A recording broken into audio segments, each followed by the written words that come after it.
বর্জ্য নয় সম্পদ। যে ফলকেও ছুঁয়ে দেখা তো দূরের কথা, তাকাতেও না, সেটি আজ তেল, কয়েল আর খেলনার কাঁচামাল। পড়ে থাকা মেহগনি ফল এখন ফেলনা নয়, বরং একে ঘিরে গড়ে উঠেছে নতুন শিল্প ও কর্মসংস্থান। দেখতে সাধারণ হলেও মেহগনির ফলকে ঘিরে গড়ে উঠেছে শিল্প, যে এখন বর্জ্য নয়, তার প্রতিটি অংশই লাগছে কাজে।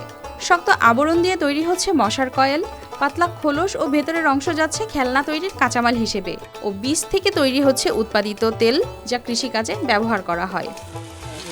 মেহগনি বীজের তেল ও নির্যাস দিয়ে তৈরি হচ্ছে বালাইনাশক ও কৃষি উপযোগী উপাদান, যা জমির উর্বরতা বাড়াতে সহায়ক, বলছেন এই কর্মকর্তা।